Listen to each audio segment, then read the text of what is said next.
Here are two of the best books on how to understand the Red Army in World War II. The Russian Way of War, Operational Art 1904 to 1940 by Richard Harrison is a broad history of pre-war Red Army military doctrine. It focuses on the two main doctrines of the Red Army, the long positional war of attrition in the context of a war of annihilation, and also the doctrine of deep battle, or what can be called Soviet blitzkrieg.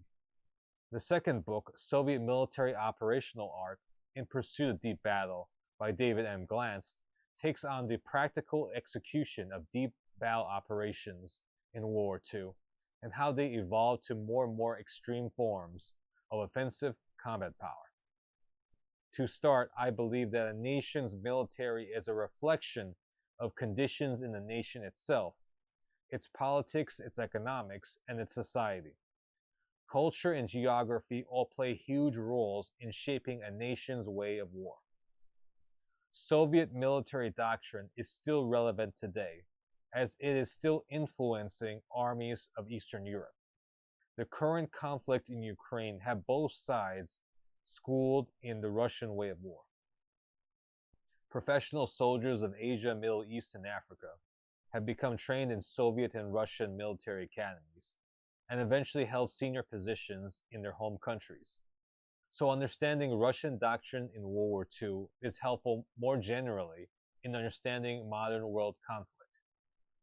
The Russian Way of War by Harrison is a really important book and slept-on book on how Russian military doctrine developed before World War II in the top echelons of the Red Army.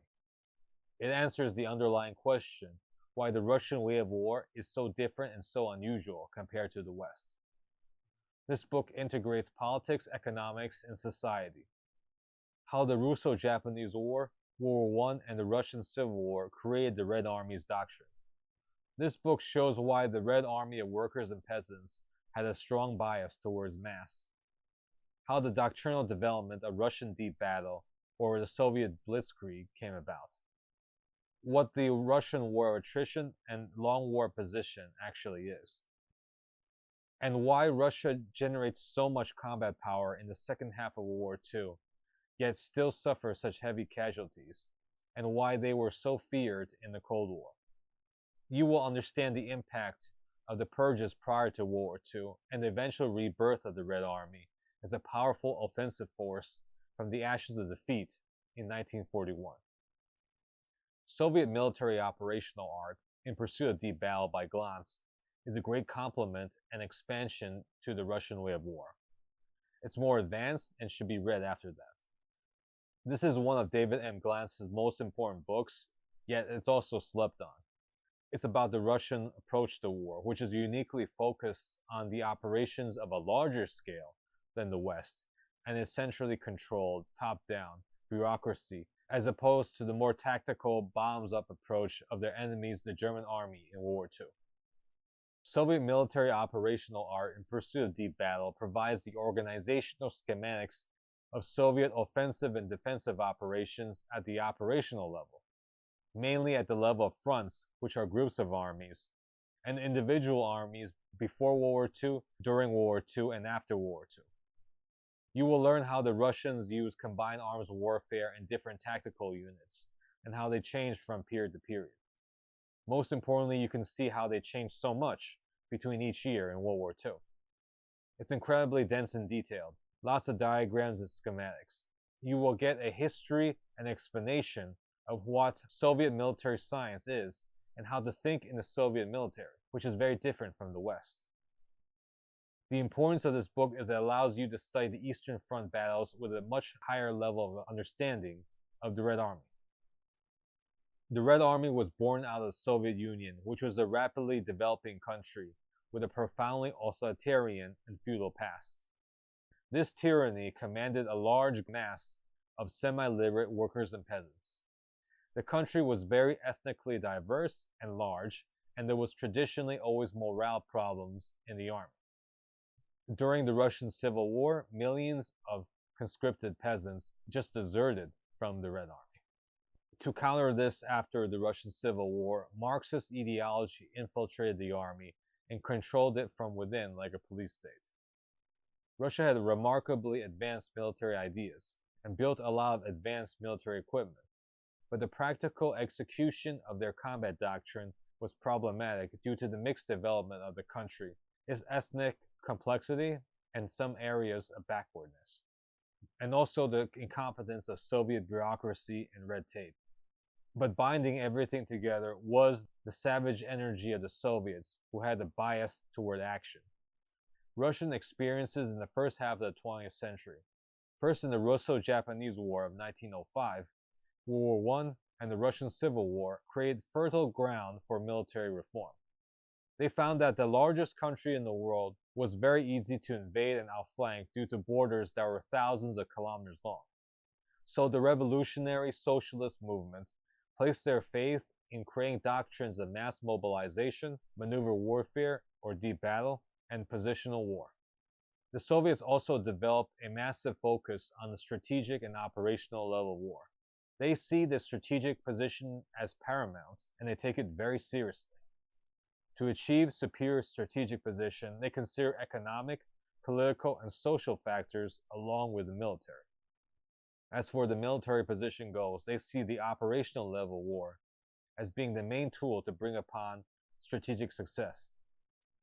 In the Red Army, the operational level is a centralized battle at the scale of multiple army groups, called fronts by the Russians, individual army groups, a single front, and at the scale of individual armies.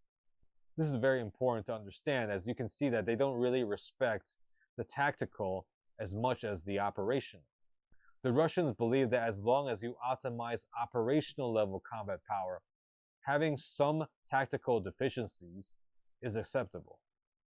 The Russians also believe that optimizing tactical excellence can be dangerous, as it can be too expensive and detract from the overall combat power, and beyond that, the overall strategic power of the army.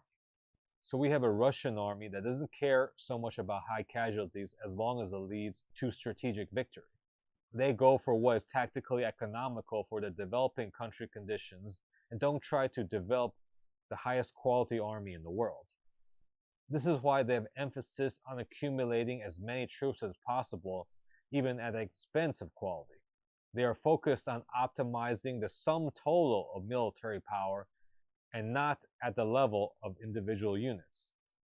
This is very different from German and Western approaches that have a massive emphasis on reducing casualties through tactical excellence and cautious combat behavior. Sometimes this has worked, but sometimes it has come at the expense of the strategic and operational levels of war. A good example to contrast with the Soviet Red Army is the situation in the United Kingdom in World War II. Politically, the British people could not tolerate the massive human losses of the Great War a second time, so their armed forces adapted to their own internal politics. As a consequence, British, Canadian, and Commonwealth forces were extremely heavily equipped by 1944 in the Normandy campaign, to the point where they had a self-inflicted infantry shortage. The reality is that Montgomery's 21st Army Group purposely made their infantry battalions and infantry strengths very small to begin with, and focused on forcing commanders to use up their vast surplus of firepower, equipment, and technology instead of manpower. The weak infantry power of British Canadian forces in Normandy resulted in relatively slow rates of advance, which brought upon them criticism by their American allies and the Western media. So there was no British blitzkrieg despite their massive material superiority. They had to fight slow and allow firepower to slowly do the fighting, instead of close combat with the infantry. In contrast to the UK, ruthlessness characterized the Soviets. Millions of peasants perished for war communism and the development of a great Soviet military-industrial complex. And tied to this great production potential was an emergent Red Army combat doctrine. Unlike the German political and military elite, the pre-war Soviets believed that modern warfare will always degenerate into a long war of attrition. Pre-war combat forces and stockpiles would be quickly used up in the initial period of the war.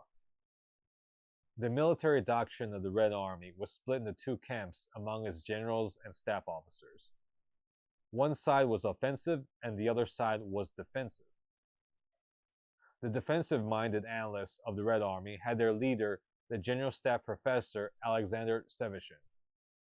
Svechin promoted what was called the strategy of attrition, and his side advocated preparing the country for a long positional war of attrition that could last the minimum of 5 years. The offensive camp of the Red Army were led by figures such as Isserson and Marshal Tuvkaleski. The advocates of what was known as deep battle favored an offensive doctrine that destroyed enemy forces with maneuver warfare, with powerful mobile armored forces and shock armies. All in all, the Red Army had a good grasp of the broad features of World War II.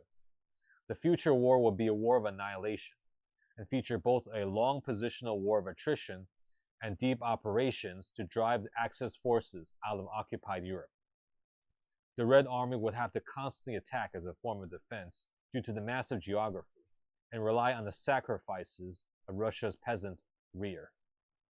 The development of powerful long-range armored forces to perform great battles of annihilation would eventually happen and become the key requirement of Soviet victory in World War II. Thanks so much for watching. Please help out this channel by liking, subscribing, and ringing the notification bell. And check out the playlist. Comment below on what you think about the Red Army's strategy of war.